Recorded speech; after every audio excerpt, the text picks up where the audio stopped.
प्यारे विद्यार्थियों नमस्कार। एमटी क्लासेज में आपका हार्दिक अभिनंदन है। You are most welcome. आज हम आपके सामने सीनियर की एक नई कविता लेके आए हैं, कीपिंग क्वाइट। ठीक है ना। कीपिंग क्वाइट मीन्स शांति बनाए रखें। ठीक है ना। कौन सी कविता है आपने? शांति बनाए रखें। इनके जो पोइट हैं, पोइट का नाम क्या है? Pablo Neruda. ठीक है ना। पोइट का नेम क्या है? Pablo Neruda. इन्होंने इस कविता के अंदर किस पे ध्यान दिया है? सबसे ज्यादा सेल्फ इंट्रोस्पेक्शन पे। किस पे ध्यान दिया है? Self introspection. सेल्फ इंट्रोस्पेक्शन माने स्वयं का आत्मनिरीक्षण। आज जो आपाधापी भरी जिंदगी है, उस जिंदगी के संदर्भ में जो पाब्लो नेरुडा की ये कविता है कीपिंग क्वाइट, मेन इंपॉर्टेंट है। ठीक है ना। वाई? क्योंकि आज हम बिना सोच विचारे जो कुछ भी करते हैं, ठीक है ना, तो उसका परिणाम, दूरगामी परिणाम जो होता है वो कैसा होता है? विनाशकारी। तो उस संदर्भ में ही पाब्लो नेरुदा की एक कविता है जिनका नाम क्या है? Keeping quiet. ठीक है। तो सबसे पहले आइए बात करते हैं अबाउट द पोइट। क्या कह रहा है कि पाब्लो नेरुदा 1904 से 1973, कब से कब तक? ये इनका जो जन्म हुआ था, कब पैदा हुए थे ये? 1904 यानी 1904 में। और कब इनकी मृत्यु हुई? 1973। ठीक है ना। अगर आपको किसी भी प्रकार से कोई भी टफ क्वेश्चन अगर पेपर में पूछा जाता है जनरली, तो वो पोइट की कब उसका जन्म हुआ है और कब उसकी क्या हुई है? मृत्यु हुई है। ठीक है ना। या उसकी कौन सी रचना रही है, या उसका पेन नेम क्या रहा है। ठीक है ना। या फिर इस कविता में जो मेन शब्द हैं, जिन मेन टॉपिक्स पे वो बात करता है, उस संदर्भ में आपसे क्वेश्चन पुटअप किया जाता है। और जहां अब की बार आपके एग्जाम में ऑब्जेक्टिव टाइप क्वेश्चंस हैं, तो ऑब्जेक्टिव टाइप क्वेश्चंस के लिए हमें प्रत्येक चीज पे क्या है, प्रत्येक शब्द पे क्या रखना है? ध्यान रखना है कि कौन सा शब्द हमसे क्या कह रहा है। तो आइए बात करते हैं पाब्लो नेरुदा के। पाब्लो नेरुदा ये हमारे क्या है साहब? कीपिंग क्वाइट के पोइट हैं। जो अपनी कविता है सीनियर की, कौन सी? कीपिंग क्वाइट, उसके कवि का नाम क्या है? Pablo Neruda. 1904 में इनका जन्म हुआ है। 1973 में 1973 में इनका क्या हुई है? मृत्यु हुई है। एज है द पेन नेम माने उपनाम। ठीक है ना। इनका जो उपनाम है वो क्या है? Neftali Ricardo Reyes Basoalto. ठीक है ना। क्या नाम है इनका? नेफ्ताली रिकार्डो रेस वेसोआल्टो इनका उपनाम रहा है। हु मीन्स जो, वाज बॉर्न पैदा हुए थे। कहां पे पैदा हुए थे? इन द टाउन, कस्बे में। इन द टाउन, कस्बे में या शहर में। कौन से शहर में? ऑफ पेरेल, पेरेल के। ठीक है ना। यानी पेरेल कस्बे में क्या हुए थे? पैदा हुए थे। इन चिली, और कहां पे ये कस्बा? चिली में। कहां पे ये कस्बा? चिली में। तो क्या कह रहा है कि पाब्लो नेरुदा 1904 से 1973 जो इनका जीवन काल रहा है, इनका जो उपनाम है वो क्या है? Neftali Ricardo Reyes Basoalto. Who was born, जो पैदा हुए थे, इन द टाउन, कस्बे में, और पेरेल, कौन से कस्बे में? पेरेल कस्बे में। कहां पे? इन चिली, चिली में। आगे क्या कहता है साहब? नेरुदाज पोएम्स, कि नेरुदा की जो कविताएं हैं, नेरुदाज पोएम्स, नेरुदा की जो कविताएं हैं, आर फुल ऑफ, वो भरी हुई हैं। आर फुल ऑफ, भरी हुई हैं। किससे भरी हुई हैं?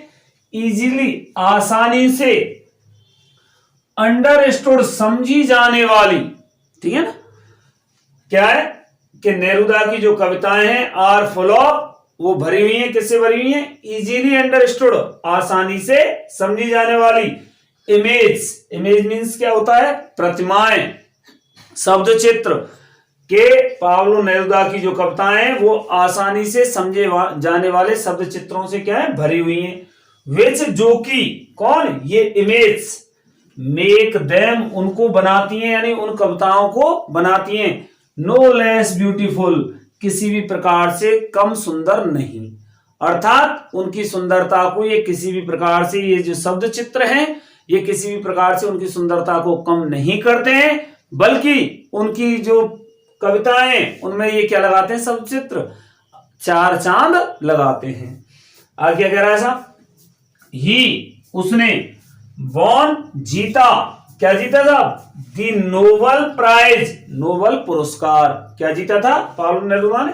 नोबल पुरस्कार। फॉर लिटरेचर, किसके लिए? साहित्य के लिए।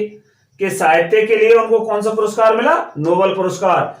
इन द ईयर मीन्स वर्ष में, कौन से वर्ष में? 1971, 1971 में। क्या कह रहा है, एक बार फिर सुन लो कि he won the Nobel prize, कि उन्होंने नोबेल पुरस्कार जीता। कब जीता था नोबेल पुरस्कार? और किसके लिए जीता? फॉर लिटरेचर, साहित्य में, यानी साहित्य का उन्होंने नोबेल पुरस्कार जीता इन द ईयर, वर्ष में 1971। इसको विशेष रूप से ध्यान रखना कि पाब्लो नेरुदा को नोबेल पुरस्कार कब मिला था, ठीक है ना। उसके बाद क्या कह रहा है कि इस कविता में क्या चीज दिखाई गई है? तो इस कविता में क्या है साहब? इन दिस पोएम, के इस कविता में नेरुदा टॉक्स, नेरुदा बात करता है। किसके बारे में बात करता है साहब?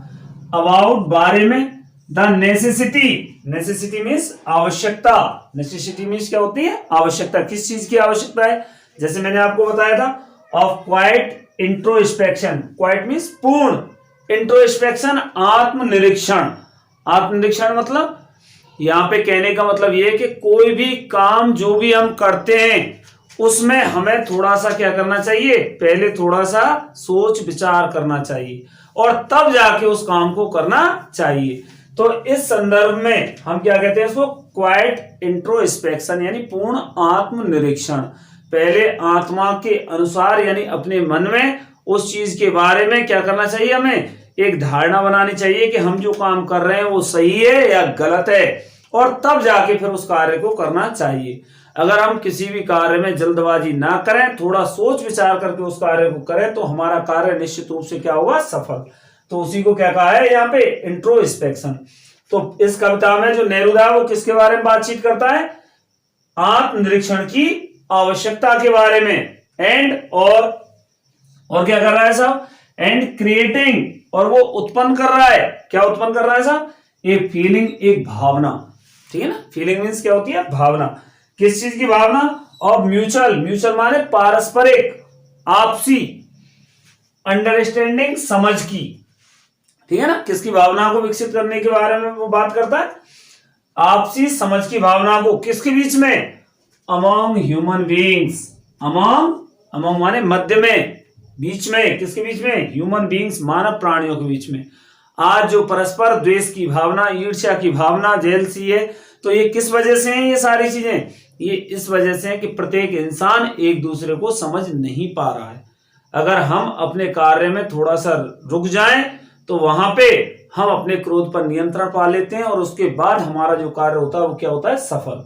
तो यहाँ पे जो बात कर रहा है वो किसके बारे में बात कर रहा है? कि इस कविता में नेरुदा जो है वो किसके बारे में? पूर्ण आत्मनिरीक्षण की आवश्यकता के बारे में और मानव प्राणियों के बीच में जो आपसी समझ की भावना जो उत्पन्न हो रही है उसके बारे में वो क्या कर रहा है? बातचीत करता है, ठीक है ना। अब आइए हम पोएम के बारे में बातचीत कर। कीपिंग क्वाइट, ठीक है ना, शांति बनाए रखें। नाउ, अब, वी, हम, बिल काउंट, बिल काउंट यानी गिनती गिनेंगे, ठीक है ना, काउंट करेंगे, गिनती गिनना। टू 12, 12 तक, कि अब हम 12 तक गिनती गिनेंगे, ठीक है ना। फर्स्ट लाइन हमारी क्या कह रही है? अब हम 12 तक गिनती गिनेंगे। इसका सापेक्ष हम क्या ले सकते हैं?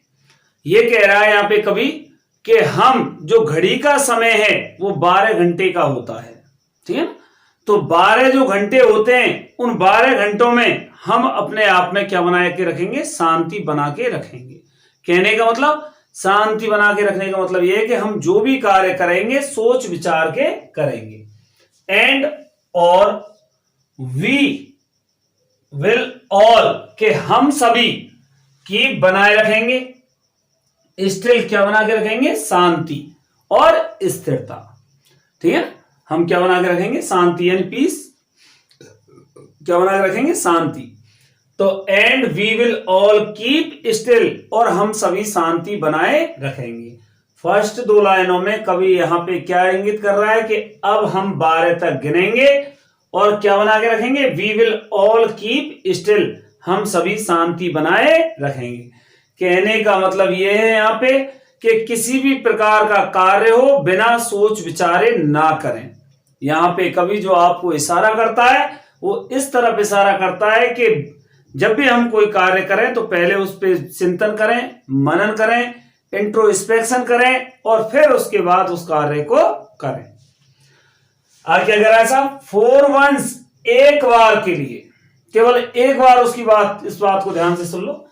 On the face, face means धरातल पर, किसके धरातल पर, ऑफ द अर्थ, पृथ्वी के, कि पृथ्वी के धरातल पर जहां पर कि मानव प्राणी क्या करते हैं, रहते हैं, उस संदर्भ में बात हो रही है कि उस पृथ्वी पर, जिस पृथ्वी पर क्या रहते हैं, मानव प्राणी रहते हैं, केवल एक बार के लिए। उसकी बात कितनी बार सुननी है, केवल एक बार। और वो कौन सी बात है, लेट्स नॉट स्पीक, लेट्स माने हमें, लेट अनुमति नहीं देनी है, किस चीज की अनुमति नहीं देनी है, स्पीक बोलने की, इन एनी लैंग्वेज, किसी भी भाषा को, कि हमें किसी भी भाषा को बोलने में क्या नहीं देनी है, अनुमति नहीं देनी है। कहने का मतलब यहां पे ये कह रहा है कि आप अपने आप को कैसे बनाओ, शांत बनाओ, ठीक है ना, तुरंत ही किसी भी चीज पर निर्णय मत करो। फॉर वंस, एक बार के लिए, on the face of the earth, कि पृथ्वी के इस धरातल पर, लेट्स नॉट स्पीक, हमें बोलना नहीं चाहिए, इन एनी लैंग्वेज, किसी भी भाषा में, कि हमें किसी भी भाषा में क्या नहीं करना चाहिए, बोलना नहीं चाहिए। लेट्स स्टॉप, हमें बंद कर देना चाहिए, किस चीज को बंद कर देना चाहिए, फॉर 1 सेकेंड, एक सेकंड के लिए, हमें एक सेकंड के लिए रुक जाना चाहिए। किस चीज में रुक जाना चाहिए, या किस चीज को बंद कर देना चाहिए, इस भाषा को बोलने की, ठीक है ना, जो हम भाषा जल्दबाजी में बोलते हैं, जिसकी वजह से कई लोगों के दिल क्या होते हैं, दुखते हैं। जब भी हम अपने माँ बाप से, प्यारे बच्चों, बात करते हैं, तो माँ बाप से बात करते समय हमें विशेष रूप से सावधानी रखनी चाहिए। जब भी किसी भी व्यक्ति से हम बातचीत करते हैं, सम्माननीय व्यक्ति से बातचीत करते हैं, भले ही हमें क्रोध आ रहा हो, लेकिन उस क्रोध की घड़ी में भी हमें अपने आप को कैसा रखना है, संयमित रखना है, और थोड़ा सा उस चीज पे मनन करना चाहिए कि ये बात जो कही जा रही है, क्या हमारे पक्ष में है या हमारे विपक्ष में है। जब भी आप उस चीज पे मनन करोगे तो आपके माँ बाप, आपके गुरुजी आपको कभी भी किसी भी गलत चीज के लिए नहीं डांटते हैं, ठीक है ना। तो उस संदर्भ में जो आप फटाफट आंसर देने की कोशिश करते हो, शीघ्रता से उनका क्या करते हो, विरोध करते हो, तो विरोध ना करें, पहले उस चीज पर चिंतन करें कि क्या वास्तव में इनके द्वारा कही गई बात सही है अथवा गलत है। तो एक सेकंड के लिए, एक सेकंड का मतलब कुछ समय के लिए आपको उस जगह पर क्या कर जाना है, रुक जाना है, ठीक है ना। फिर क्या कह रहा है, एंड और नॉट मूव, हमें नहीं चलाने चाहिए, अवर आर्म्स, हमारी भुजाएं, सो मच, अत्यधिक, हमें अपनी भुजाओं को अत्यधिक नहीं चलाना चाहिए। यही जल्दबाजी का परिणाम है कि हम शीघ्रता से अपने हाथ पैर चलाने, अपने हाथ पैर मारने लग जाते हैं, और आगामी जो दूरगामी परिणाम होता है वो कैसा होता है, बड़ा भयंकर निकल के आता है। किसी भी झगड़े की जड़ में आप चले जाना, जहां कहीं भी किसी भी प्रकार की कंट्रोवर्सी होगी, ठीक है ना, उस संदर्भ में भी, आज की तारीख में भी अगर हम बात करें, तो निजी हितों के लिए, केवल स्वार्थवश जितने भी युद्ध लड़े गए हैं वो किसके लिए, निजी हितों के लिए या स्वार्थवश लड़े गए हैं। उनका जो मूल कारण रहा है, मूल कारण क्या रहा है, बहुत छोटा सा, लेकिन उनमें हानि कितनी हुई है, उनमें हानि हुई है बहुत बड़ी, ठीक है ना। बहुत सारी जनसंख्या, बहुत सारे लोग उनमें क्या हो गए, मारे गए। तो कभी भी अपने हाथ पैर जब भी आप चलाओ तो उस समय थोड़ा सा क्या करो, विचार करो, ठीक है ना। आगे क्या कह रहा है साहब, उम्मीद करता हूं यहां तक समझ में आ गया होगा। आगे क्या कह रहा है, इट, यह है, अगर आप ऐसा करने लग जाओगे तो, फिर उसके बाद कभी क्या कह रहा है कि इट के यह वुड भी होगा, वुड भी मीन्स होगा, एंड एक्सोटिक, ठीक है ना, एक्सोटिक यानी एक विचित्र, एक विलक्षण, मूवमेंट माने क्षण। तो ये कैसा होगा, एक विचित्र क्षण होगा। विचित्र होगा या नहीं होगा, क्योंकि आज सारी जो दुनिया है वो किस में लगा रही है, क्या लगा रही है, रेस लगा रही है, एक दौड़ दौड़ रहे हैं हम, ठीक है ना, जहां हमें किसी भी कार्य को करने से संतोष नहीं मिल रहा है, सेटिस्फेक्शन नहीं मिल रहा है, और जब जहां पे सेटिस्फेक्शन नहीं है उस कार्य को करने से, ठीक है ना, आज हम व्यस्त हैं, लेकिन कभी भी आप देखना कि व्यस्तता केवल किनके लिए, व्यस्तता केवल उन लोगों के लिए जो बिना सोच विचारे कार्य कर रहे हैं। अगर सोच विचार करके आप कार्य करोगे तो निश्चित रूप से आपकी व्यस्तता भी क्या हो जाएगी, समाप्त हो जाएगी। ठीक है ना। तो यहां पे क्या कह रहा है वो कि यह क्षण कैसा होगा, ये क्षण एक विचित्र क्षण होगा आपके लिए, ठीक है। विदाउट रस, बिना किसी शीघ्रता के, जैसे अभी मैंने आपको बताया किसी भी प्रकार की कोई क्या नहीं होगी, जल्दबाजी नहीं होगी, ठीक है ना, किसी भी प्रकार की क्या नहीं होगी, कोई जल्दबाजी नहीं होगी। फिर उसके बाद क्या कह रहा है, विदाउट इंजन्स, बिना मशीनरी के। इंजन माने क्या होती है, मशीनें, बिना मशीनरी के। अब यह मशीनों से मतलब हमारा क्या तात्पर्य है, कार्य से, ठीक है, यानी विदाउट वर्क्स, बिना किसी कार्य की। बिना किसी कार्य मतलब हमसे किसी भी प्रकार का कोई भी गलत कार्य नहीं होगा, ना तो शीघ्रता होगी, ना ही कोई क्या होगा, गलत कार्य होगा। जब गलत कार्य नहीं होगा, कोई शीघ्रता नहीं होगी, तो ये क्षण कैसा होगा, ये क्षण कैसा होगा, विचित्र क्षण होगा।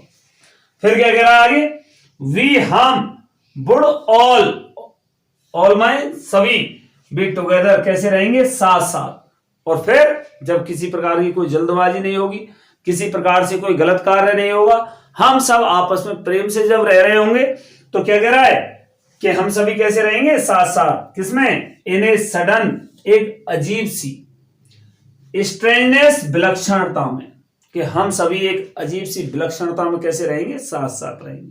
अजीब क्यों, क्योंकि आज का जो माहौल है शोरगुल भरा, आज का जो माहौल है वो कैसा है, शोरगुल भरा। कहीं पर भी आप जाइए, हर व्यक्ति को किस बात की जल्दबाजी, कि मैं व्यस्त हूं, ठीक है ना। कोई भी अपने कार्य को आराम से नहीं करना चाहता, चाहे उसके बाद वो क्या कर रहा है, अपना टाइम पास कर रहा है, लेकिन फिर भी उस समय जहां पे वो कार्य चल रहा है, किसी भी अधिकारी के पास हम जाते हैं तो वहां 2 मिनट अपनी बात को ध्यान से नहीं कहते हैं, हम कहते हैं फटाफट मेरा नंबर आना चाहिए, चाहे दूसरे का आए या ना आए, लेकिन पहले मेरी बात सुनी जानी चाहिए। फिर वो अधिकारी भी क्या करता है, भाई ज्यादा भीड़ वहां पे होती है तो हाँ भाई आप अपनी बात कहते जाओ। लेकिन अगर हम क्या करें, थोड़ा सा वहां पे विश्राम करें, प्रत्येक से ही बात हो रही है यहाँ पे, किसी एक की करने से नहीं, प्रत्येक की। अगर आप प्रत्येक व्यक्ति जो है वो क्या होगा, एक धीरे धीरे धीरे धीरे हर काम के लिए क्या किया जाए, अपनी बात को ध्यानपूर्वक कहा जाए, किसी की बात को ध्यानपूर्वक सुना जाए, तो ये कैसा क्षण होगा, हम फिर सब साथ साथ रहेंगे, क्योंकि प्रत्येक बात ध्यान से सुनी जाएगी। और वो क्षण कैसा होगा, एक अजीब विलक्षणता का क्षण होगा, ठीक है।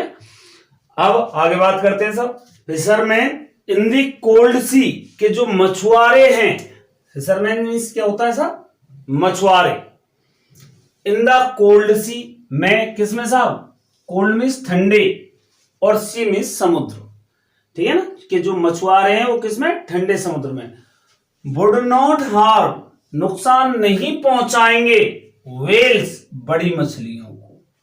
कहने का मतलब, जब मनुष्य अपने आप में आत्मनिरीक्षण करने लग जाएगा तो उसे ये एहसास होगा कि मेरी आवश्यकताएं कितनी हैं। फर्स्ट वाला जो उदाहरण लेते, ठीक है ना, तो उस संदर्भ में जो मछुआरे आवश्यकता से अधिक मछलियां पकड़ते हैं, ठीक है ना, किसके लिए, अपनी आवश्यकता से अधिक जो मछलियां पकड़ते हैं, वो भी किनको, वेल्स मछलियों को, यानी बड़ी वाली जो मछलियां उनको क्या नहीं पहुंचाएंगे, नुकसान नहीं पहुंचाएंगे, क्योंकि उनकी जो आवश्यकता है वो किनसे, छोटी मछलियों से जब पूर्ण हो जाएगी। कब, जब वो सेल्फ इंट्रोस्पेक्शन करेंगे, तो उस संदर्भ में वो बड़ी मछलियों को क्या नहीं पहुंचाएंगे, नुकसान। और जब बड़ी मछलियों को नुकसान नहीं पहुंचाएंगे तो निश्चित रूप से उनकी जो जिंदगी है वो कैसी होगी, एक संतुष्टिपूर्ण जिंदगी होगी। पहला सेंस तो हम ये लेते हैं। दूसरा, फिशरमैन से हम अर्थ लेते हैं दलाल, मीडिएटर। मीडिएटर कौन सा, इन द कोल्ड सी, किसमें, ठंडे समुद्र में, यानी उदासीन समाज में। कि जो हमारा उदासीन समाज है, उस उदासीन समाज में कौन, मछुआरे। वुड नॉट हार्म वेल्स, वो किनको, हमारे समाज के जो सम्माननीय और प्रतिष्ठित व्यक्ति हैं उनको क्या नहीं पहुंचा पाएंगे, किसी भी प्रकार से कोई नुकसान नहीं पहुंचा पाएंगे। कब, जब प्रत्येक व्यक्ति सेल्फ इंट्रोस्पेक्शन करेगा। कहने का मतलब, जब हम ध्यान पूर्वक, मान लीजिए कोई भी पॉलिटिकल पार्टी हमसे वोट लेने के लिए आती है, तो क्या होता है कि उस समय वो हमें पूर्ण रूप से क्या करते हैं, प्रभावित करते हैं, इंप्रेस करते हैं, कभी जाति के नाम पे, कभी धर्म के नाम पे, ठीक है ना, कभी रंग भेद के नाम पे हमें तमाम तरीके से पैसे का लालच देकर, हमें अपने पक्ष में करने की क्या करते हैं, कोशिश। लेकिन अगर हम सभी सेल्फ इंट्रोस्पेक्शन करें, अपना आत्मनिरीक्षण करें कि क्या ये व्यक्ति हमारे समाज के लिए, हमारे देश के लिए क्या ये उचित है या अनुचित है, अगर इस प्रकार से हम करेंगे, क्योंकि हम जो वोट देते हैं वो किसके आधार पर देते हैं, वो देते हैं कि हमारे समाज का प्रतिष्ठित व्यक्ति, सम्माननीय व्यक्ति हमें किस ओर ले जा रहा है। कोई भी राजनेता आता है, आपके घर के बड़े बुजुर्ग के सामने आकर के झुक जाता है और झुकने के बाद वो क्या करता है, वोट की उम्मीद करता है। और हमारे वो भी कि साहब इतने बड़े नेताजी और हमारे सामने झुक रहे, तो वोट तो इनको ही डालना है। क्या इस आधार पे वोट देना उचित है? तो उस संदर्भ में क्या कह रहा है कि अगर जो मछुआरे हैं किसमें, इस उदासीन समाज में, जो उदासीन समाज है, इसमें क्या नहीं पहुंचा पाएंगे, हमारे समाज के प्रतिष्ठित व्यक्तियों को नुकसान नहीं पहुंचा पाएंगे। कब? जब हम क्या होंगे, जब अपने आप को सेल्फ इंट्रोस्पेक्ट करेंगे। एंड और द मैन के वह व्यक्ति, गैदरिंग जो इकट्ठा कर रहा है, एंड मीन्स क्या होता है, और द मैन के वह व्यक्ति, कौन सा व्यक्ति, गैदरिंग जो इकट्ठा कर रहा है, साल्ट नमक, वह व्यक्ति जो क्या इकट्ठा कर रहा है, नमक इकट्ठा कर रहा है, वुड लुक, वह देखेगा, एट हिज हर्ट हैंड्स, अपने चोटिल हाथों को, ठीक है ना, कि कहां मेरी आवश्यकताएं पूरी हो रही हैं। और जब वो इस संदर्भ में समझने लग जाएगा तो उसके पास में क्या होगा, अपने चोटिल हाथों को भी देखने का क्या होगा, समय होगा, ठीक है। जब उसकी आवश्यकताएं पूर्ण हो जाएंगी उस व्यक्ति की, तो वह अपने चोटिल हाथों को देखने में भी क्या होगा, समर्थ। यहां पे कहने का मतलब क्या है, यहां पे कहने का मतलब है आज हमें एक दूसरे की क्या क्या चिंताएं हैं, क्या क्या परेशानियां, उनके बारे में सोचने विचारने के लिए बिल्कुल भी समय नहीं है। हम केवल स्वार्थवश भगे जा रहे हैं, दौड़ लग रही है। तो उस संदर्भ में हम दूसरों की जो पीड़ाएं हैं, दूसरों के जो कष्ट हैं, यानी जिस धन को अर्जित करने के लिए हम किसी दूसरे को कष्ट दे रहे हैं, क्या वो कष्ट देना उचित है या अनुचित है? क्योंकि यहां से जाने के बाद ना तो हमारे पास में कोई पैसा काम आता है, ना कुछ आता है।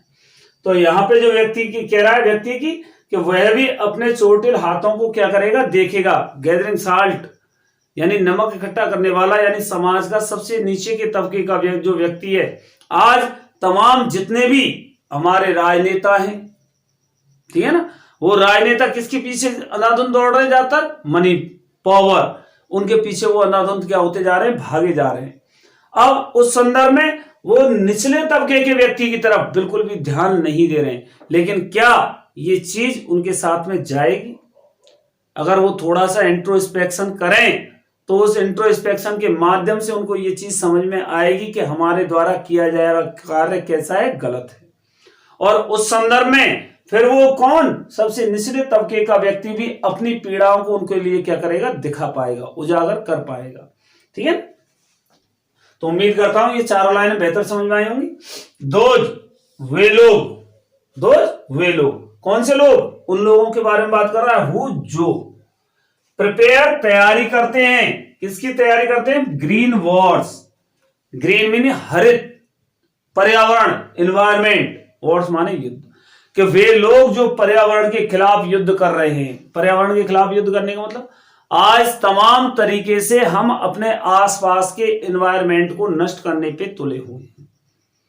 आज हम अपने आसपास के एनवायरनमेंट को क्या कर रहे हैं, नष्ट करने पे तुले हुए हैं। जितने भी हरे पेड़ पौधे, ठीक है ना, क्या किए जा रहे हैं, काटे जा रहे हैं। आज की तारीख में लगभग 1 मिनट में 3 एकड़ वन क्या किए जा रहे हैं, साफ हो रहे हैं। और धीरे धीरे अगर यही क्रम चलता रहा तो एक दिन ऐसा आ जाएगा जबकि व्यक्ति के सबसे अधिक मददगार मित्र, very helpful friends of man, वो क्या हो जाएंगे, समाप्त हो जाएंगे। और हमारे पास में क्या लेने के लिए सांस भी नहीं मिलेगी, ऑक्सीजन हमारे पास में क्या हो जाएगी, समाप्त। तो वे लोग जो हरित युद्धों की क्या करते हैं, तैयारी करते हैं। वॉर्स विद गैस, वे लोग जो युद्ध करते हैं विद गैस, किनसे, जहरीली गैसों से। तमाम कारखानों से निकलने वाला धुआं, जितनी भी मशीनरी से निकलने वाला धुआं है, तो धीरे धीरे वो किसको, हमारे आसपास के वातावरण को क्या करता जा रहा है, नष्ट करता जा रहा है। जितनी भी ये जहरीली गैसें हैं क्या हमारे लिए लाभदायक है। वॉर्स विद गैस, तो ये किनसे युद्ध करने की तैयारी कर रहे हैं, गैसों के साथ में, जहरीली गैसों से, केवल पैसे के लिए, पैसा कमाने के लिए, कि हमारे पास में ज्यादा से ज्यादा पैसा हो, हम डेवलप हैं, ठीक है ना। क्या दिखा रहे हैं हम कि हम क्या हो गए, डेवलप। और उसका परिणाम क्या हो रहा है, परिणाम दूरगामी। जो आने वाली पीढ़ियां हैं, धीरे धीरे हम देख रहे हैं कि परिवर्तन, तमाम तरीके की बीमारियां, नई नई बीमारियां किसकी वजह से आ रही हैं, इन परिवर्तनों के कारण। आज प्रत्येक व्यक्ति इनकी तरफ ध्यान नहीं दे रहा है, केवल भागा जा रहा है, अंधाधुंध दौड़, ठीक है ना। और इस अंधी दौड़ को रोकने के लिए यहाँ पे जो हमारे पेब्लो नेरुडा जी हैं, वो क्या कहते हैं, वो केवल एक ही बात कहते हैं कि भैया पहले क्या करो, इंट्रोस्पेक्शन करो, स्वयं का आत्मनिरीक्षण करो, मेडिटेशन करो, चिंतन करो, और चिंतन करने के बाद तब आगे बढ़ो। वॉर्स विद फायर, जो युद्धों की तैयारी करते हैं किनसे, आग्नेय शस्त्रों से, ठीक है ना। आग उगलने वाले जो शस्त्र हैं उनसे हम युद्धों की तैयारी कर रहे हैं। आज तमाम देशों ने कोई एटम बम बना रहा है, तमाम तरीके की मशीन गन्स आ गई हैं, टैंक्स आ गए हैं, ठीक है ना। और परिणाम क्या हो रहा है, मिसाइल्स वगैरह दागी जा रही है। परिणाम क्या हो रहा है, पूरी की पूरी आबादी क्या हो रही है, नष्ट हो रही है। वर्तमान में रूस यूक्रेन विवाद इन्हीं आधार पे, आग्नेय शस्त्रों के आधार पे लड़ा जा रहा है, ठीक है ना। अब चाहे रूस हो चाहे यूक्रेन हो, दोनों ही पक्षों के लोग क्या होंगे, इसमें मारे जाएंगे, ठीक है ना। दोनों ही पक्षों के लोग क्या होंगे, मारे जाएंगे। लेकिन हम फिर भी क्या नहीं हो रहे हैं, रुक नहीं रहे हैं। क्या कोई बात शांतिपूर्वक नहीं समझाई जा सकती, ठीक है ना। शांति के आधार पे भी किसी भी चीज का क्या किया जा सकता है, फैसला किया जा सकता है, कोई भी निर्णय लिया जा सकता है। किसी के झुकने से वो आदमी कमजोर नहीं होता है, ठीक है ना। किसी के झुकने से आदमी क्या नहीं होता है, कमजोर। तो वहां पे क्या होता है कि वो निश्चित रूप से क्या होता है, अगर जो झुकता है, ठीक है ना, झुकता कौन है, जो इंसान है। मुकड़ और अकड़ तो मुर्दे की पहचान है। तो अगर अकड़ है आप में तो वो क्या है, आप मुर्दे के समान हो। तो वे लोग हु प्रिपेयर जो तैयारी करते हैं ग्रीन वॉर्स, किनकी, पर्यावरण के खिलाफ युद्धों की, वॉर्स विद गैस, जहरीली गैसों के साथ युद्ध करने की, वॉर्स विद फायर या फिर आग्नेय शस्त्रों के साथ में क्या करने की, युद्ध करने की। विक्ट्री, निश्चित सी बात है कि उनको विजय तो प्राप्त होती है, क्या मिलती है, विजय, जीत, वो जीत जाते हैं, ठीक है। वन को अगर आपको साफ करना है, वन को साफ करने में क्या हो जाओगे, जीत जाओगे। जहरीली गैसों के संदर्भ में भी आप क्या हो जाओगे, जीत जाओगे, अपने आप को डेवलप कहलवा लोगे। आग्नेय शस्त्रों से युद्ध करते हो तब भी आप जीत जाओगे, तो जीत तो जाओगे। वेर नो सर्वाइवर, लेकिन कोई भी क्या नहीं बचता, जीवित नहीं बचता। क्या नहीं बचेगा, जीवित नहीं बचेगा। आज भी आप देख लो कि तमाम प्रकार के जो पक्षी पहले पाए जाते थे वो धीरे धीरे क्या हो गए, विलुप्त। किनके आधार पे, केवल मनुष्यों के इन क्रियाकलापों के आधार पे। तो कोई भी क्या नहीं रहेगा, जीवित नहीं रहेगा। अगर इन लोगों को भी ये बात समझ में आ जाए, कौन से लोगों को, इन सारे लोगों को जो इन तैयारियों को कर रहे हैं, इन सबको भी ये बात समझ में आ जाए कि भैया विजय तो मिल जाएगी, लेकिन हमारे पास में क्या नहीं होगा, कोई भी जीवित नहीं होगा उस संदर्भ में, ठीक है ना। जैसे कि महान अशोक को ये बात समझ में आई थी कलिंग युद्ध के समय पे कि इतना नरसंहार किस संदर्भ में, इतना नरसंहार किस संदर्भ में, केवल किसको पाने के लिए, किसी राज्य को पाने के लिए। तो उन्होंने उस समय कलिंग युद्ध में क्या किया, उन्होंने उसके पश्चात उन्होंने पूर्ण रूप से किसको, हिंसा को क्या कर दिया था, त्याग दिया था। और जब सेल्फ इंट्रोस्पेक्शन किया उन्होंने, तो सेल्फ इंट्रोस्पेक्शन करने के बाद उनको ये विचार आया कि मैंने जो किया वो क्या किया, गलत किया। तो यही बात यहाँ पे कवि कह रहा है कि प्रत्येक व्यक्ति जो इन सारे युद्धों की तैयारी कर रहा है, ठीक है ना, वो अगर इस बात को समझ जाए कि जीत तो मिलेगी लेकिन कोई भी क्या नहीं होगा, जीवित नहीं होगा, उस संदर्भ में अगर वो सेल्फ इंट्रोस्पेक्शन करता है तो क्या होगा, फिर वुड पुट ऑन, वो भी पहनेगा, क्या पहनेगा वो, क्लीन क्लॉथ, स्वच्छ वस्त्र। क्या पहनेगा भैया, क्लीन क्लॉथ, स्वच्छ वस्त्र पहनेगा। एंड और वॉक, और वो चलेगा, वॉक अबाउट, चलेगा, किनके साथ में, विद देयर ब्रदर्स, अपने भाइयों के साथ में। अगर उसको ये बात समझ में आ जाएगी तो निश्चित रूप से उसके शरीर पे, उसके कपड़ों पे किसी के भी खून के धब्बे नहीं होंगे, यानी वो किसी की हत्या कर ही नहीं पाएगा। और जब वो हत्या नहीं कर पाएगा तो वो कैसे कपड़े पहनेगा, फिर स्वच्छ वस्त्र पहनेगा। आज बहुत सारे जो अपराधी हैं चुनावी राजनीति में, ठीक है, क्या हो रहे हैं कि चुनाव लड़ रहे हैं, नेता बन रहे हैं साहब, और हमारा समाज इसकी तरफ कैसा हो गया है, बिल्कुल उदासीन, क्योंकि हमें अपनी ही जिंदगी से फुर्सत नहीं। हम 2 वक्त की रोटी के लिए जूझते रहते हैं और वो वहां पे अलग अलग नियम। ठीक है, तो यहाँ पे क्या कह रहा है, would put on clean clothes. अगर उनको भी ये बात समझ में आ जाए, छोटे से लेकर के बड़े व्यक्ति तक अगर सबको ये बात समझ में आ जाएगी, तो कैसे वस्त्र पहनेंगे, वो स्वच्छ वस्त्र पहनेंगे। एंड वॉक अबाउट, और चलेंगे विद देयर ब्रदर्स, किनके साथ में, अपने भाइयों के साथ में, in the shade, shade means होता है छाया, छाया में चलेंगे, छाया में रहेंगे। ठीक है, कहीं पर किसी भी प्रकार की क्या नहीं होगी, वहां पे धूप नहीं होगी। धूप का मतलब है वहां पे किसी प्रकार की कोई भी कठिनाई नहीं होगी, वहां पे क्या रहेगी, शांति ही रहेगी। डूइंग नथिंग, और करने के लिए कुछ भी कार्य नहीं होगा। डूइंग नथिंग, करने के लिए कोई कार्य नहीं होगा, क्योंकि करने के लिए कार्य कब है, जबकि हम स्वार्थों की तरफ भागते हैं, और जब अपने आप में संतुष्टि आ जाती है तो हमारे पास में करने के लिए उतने कार्य नहीं बचते हैं। ठीक है ना, अब आइए आगे देखते हैं। वॉट आई वॉन्ट, जो कुछ भी, आई वॉन्ट मैं चाहता हूं, यानी जो कुछ भी मैं आपसे कहना चाहता हूं, शुड नॉट बी, उससे नहीं होना चाहिए कंफ्यूज्ड। कंफ्यूज मीन्स होता है भ्रमित होना, यानी जो कुछ भी मैं आपसे कहना चाहता हूं उस बात से आपको क्या नहीं होना चाहिए, भ्रमित नहीं होना चाहिए। जहां कभी आपसे ये कह रहा है कि करने के लिए कुछ नहीं होगा, करने के लिए कुछ नहीं होगा, तो हम पूर्ण रूप से कैसे हो जाएंगे, निष्क्रिय, इनएक्टिव हो जाएंगे।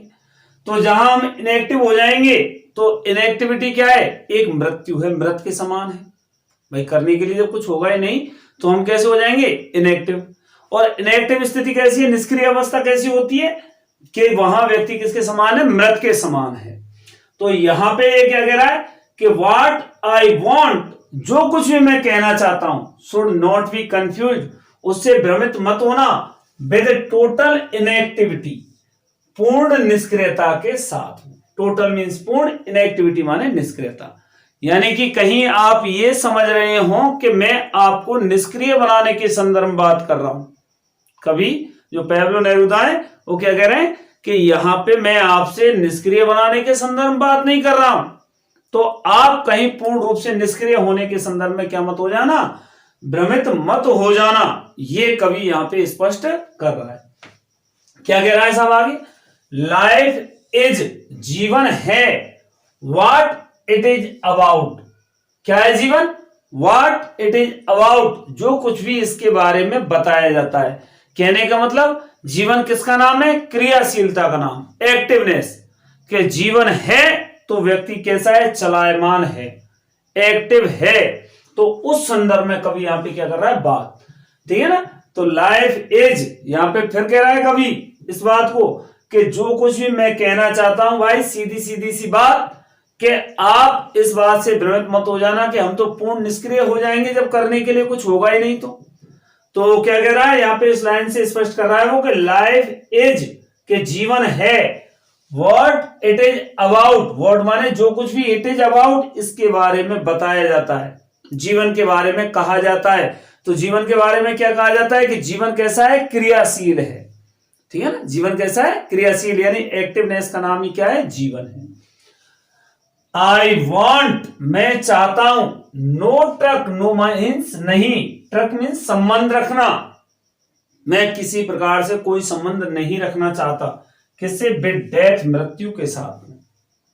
कभी कह रहा है कि मैं किसी भी प्रकार से मृत्यु के साथ में कोई संबंध रखना नहीं चाहता हूं, मैं केवल क्या चाहता हूं, मैं केवल ये चाहता हूं कि कोई भी कार्य को करते समय थोड़ा सा क्या करें, इंट्रोस्पेक्ट करें।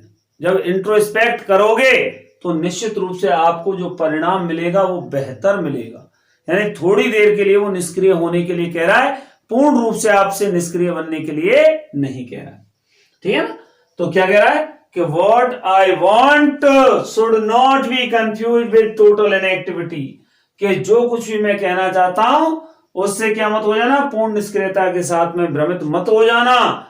लाइफ इज, जीवन है, व्हाट इट इज अबाउट, जो कुछ भी इसके बारे में क्या किया जाता है, बताया जाता है। आई वॉन्ट नो ट्रक, मैं कोई संबंध नहीं रखना चाहता विद डेथ, मृत्यु के साथ में। ठीक है ना, यहां तक समझ में आ गया होगा। चले आगे देखो साहब, इफ यदि, इफ मीन्स क्या होता है, यदि, वी हम वर नॉट नहीं होते, सो सिंगल माइंडेड, सो माने अत्यधिक, सिंगल माने एकांकी, माइंडेड माने चित्त वाले, यदि हम अत्यधिक एकाग्र चित्त वाले नहीं होते, कैसे नहीं होते, अत्यधिक एकाग्र चित्त वाले, तो अबाउट कीपिंग, तो रख पाते अवर लाइव्स, हमारी जिंदगियों को, मूविंग, चलायमान, तो हम अपनी जिंदगियों को कैसा रख पाते, अपने जीवनों को कैसा रख पाते, चलायमान रख पाते।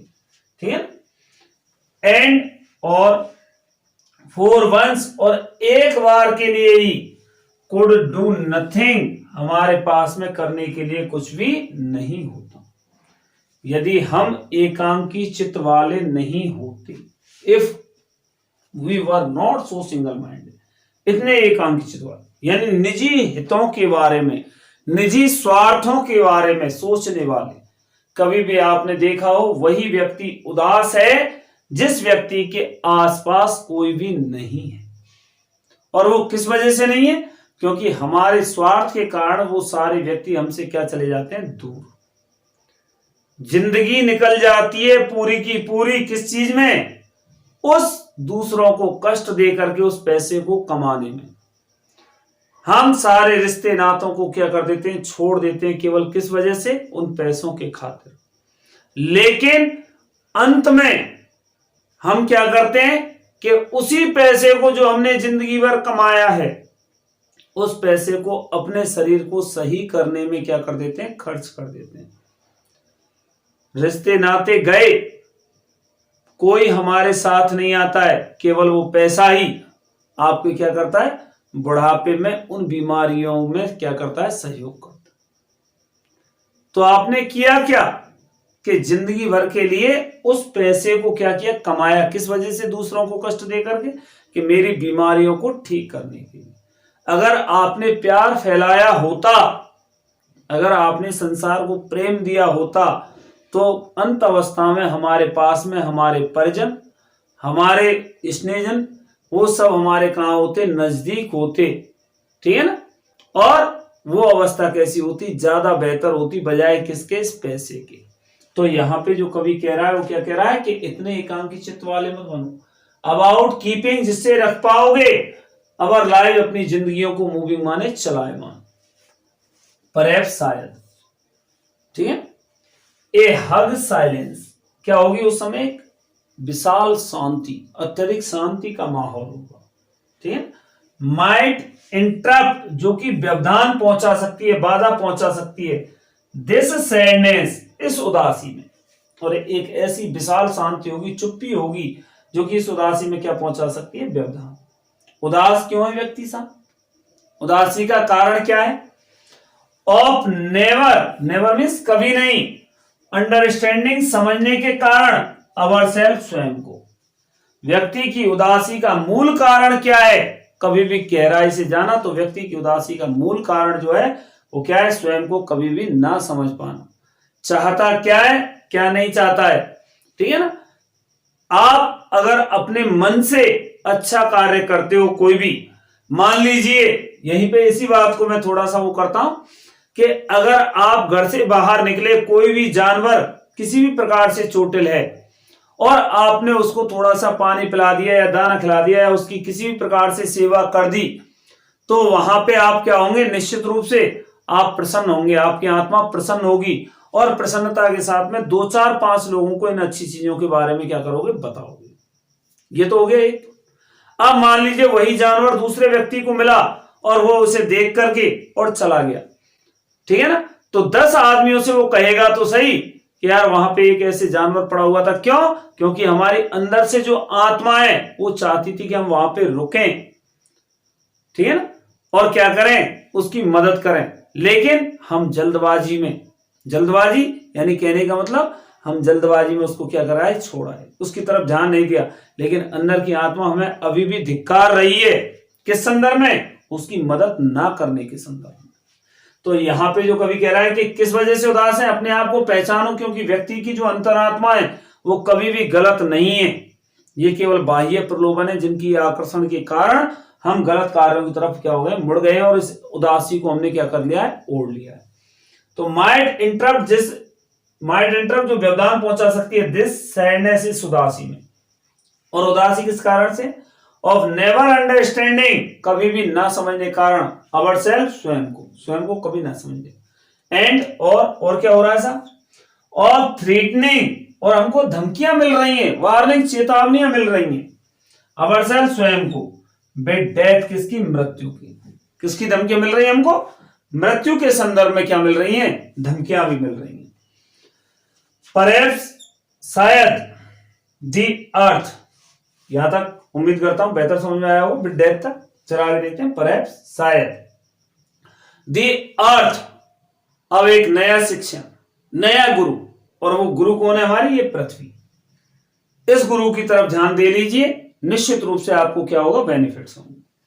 परहैप्स, शायद, और वो गुरु क्या है, शायद द अर्थ की पृथ्वी कैन टीच अस, शायद पृथ्वी ही हमको सिखा सकती है, सिखा सकती है अस, पृथ्वी की तरफ कभी भी आप ध्यान से देखो, पृथ्वी हमको क्या सिखाती है, जबकि एवरीथिंग, प्रत्येक चीज, सीम्स, प्रतीत होती है, डेड, मृत, पृथ्वी पे एक मौसम ऐसा आता है, ऑटम, यानी पतझड़ का मौसम, जब पूरी की पूरी पृथ्वी चारों तरफ से कैसी नजर आती है, सुनसान, वीरान नजर आती है, कहीं भी किसी प्रकार से घास का एक तिनका भी नजर नहीं आता, यानी कैसी लगती है पृथ्वी, मृत के समान प्रतीत होती है, कैसी दिखाई देती है, मृत के समान, और वही मृत क्या होता है, एंड और लेटर, बाद में, प्रूफ्स, सिद्ध होती है, टू बी अलीव, कैसी सिद्ध होती है, जीवित सिद्ध होती है। एक समय ऐसा आता है पृथ्वी पे जब पूरी की पूरी पृथ्वी चारों तरफ से मृत के समान प्रतीत होती है, लेकिन बाद में वही पृथ्वी कैसी प्रतीत होती है भाइयों, वही पृथ्वी हमें जीवित प्रतीत होती है, कौन से मौसम में, स्प्रिंग के मौसम में। ऑटम एंड स्प्रिंग, ये जो अलग अलग मौसम होते हैं, एक पतझड़ का मौसम, पतझड़ के मौसम में चारों तरफ से पृथ्वी पे क्या होता है, चारों तरफ से सूखा ही सूखा हो जाता है, लेकिन बाद में बसंत के समय पे नई नई कोपलें जो खिलती हैं, वो कैसी दिखाती हैं कि पृथ्वी कैसी है, अभी भी जीवित है। तो जीवित और मृत, अब यहाँ पे कवि क्यों कर रहा है इस बात को, कवि ये कह रहा है कि मैं यहाँ पे निष्क्रिय बनने के लिए नहीं कह रहा हूं, ठीक है ना, मैं पृथ्वी की तरह निष्क्रिय बनने के लिए कह रहा हूं। पृथ्वी कैसे, यानी थोड़े समय के लिए मृत प्रतीत हुई, लेकिन बाद में कैसी प्रतीत हुई, जीवित। ठीक उसी प्रकार से जो व्यक्ति सेल्फ इंट्रोस्पेक्शन करता है, थोड़ी देर रुकता है, यानी उस कार्य को नहीं करता है, थोड़ी देर जो रुकता है और रुकने के बाद फिर वो उस कार्य को करता है, तो उस संदर्भ में वो कैसा दिखाई देता है कि उस समय वो कार्य नहीं कर रहा है, लेकिन बाद में उस कार्य को बेहतर ढंग से करता हुआ प्रतीत होता है। तो यहाँ पे वो आपको निष्क्रिय नहीं बना रहा है, वो पृथ्वी की तरह ही आपको सक्रिय बनने के लिए कह रहा है। पृथ्वी जो मृत प्रतीत होती है पहले कौन से मौसम में, पतझड़ के मौसम में, वही पृथ्वी कैसी बसंत के मौसम में कैसी प्रतीत होती है, वो जीवित प्रतीत होती है। ठीक उसी प्रकार से कवि यहाँ पे कह रहा है कि अपना क्या करो, आपसी मानव प्राणियों में क्या करो, आपसी तालमेल, आपसी सोच समझ से व्यवहार करो। अब यहां तक कवि ने बात करी। नाउ अब आई विल काउंट अप, अब मैं गिनूंगा टू 12 12 तक, कि भैया अब मैं 12 तक गिनती गिनूंगा, एंड और यू कीप क्वाइट, और आप सब कैसे रहोगे, शांत रहोगे। मेरा जो यहां आने का उद्देश्य है, मेरा जो इस कविता को लिखने का उद्देश्य है, वो क्या हो जाएगा, पूर्ण हो जाएगा। अगर आपको ये बात समझ में आ गई तो कवि क्या कह रहा है कि अब मैं 12 तक गिनूंगा, 12 तक गिनती मैं करूंगा, एंड और यू आप कैसे रहोगे, कीप क्वाइट, शांत रहोगे, एंड आई विल गो, और मैं क्या हो जाऊंगा, चला जाऊंगा। तो आई यहाँ पे किसके लिए आया है, पोइट के लिए, यानी पोइट चला जाएगा, ठीक है ना। और यू किसके लिए आया है, पाठकों के लिए, जो पाठक इस कविता को पढ़ रहे हैं, ठीक है ना, उन पाठकों के लिए क्या आया है, यू शब्द आया है। तो यहां पे हमें ये चीज ध्यान रखनी है कि आई शब्द किसको रिप्रेजेंट करता है, पोइट को। तो उम्मीद करता हूं आपको बेहतर ढंग से ये वाली कविता क्या होगी, समझ में आई होगी, यहाँ पे एक एक वर्ड पे आपको ध्यान देने की आवश्यकता है कि कौन सा शब्द किस वजह से यहाँ पे प्रयुक्त हुआ है, क्योंकि आपके जो ऑब्जेक्टिव टाइप क्वेश्चन है, एक नंबर वाले जो क्वेश्चन है, वो इन्हीं शब्दों के आधार पे होंगे। तो इसलिए प्रत्येक शब्द पे अच्छे ढंग से ध्यान दें और बेहतर नंबर लेकर के आए, यही उम्मीद के साथ में। और please like share and subscribe. जय हिंद, जय भारत।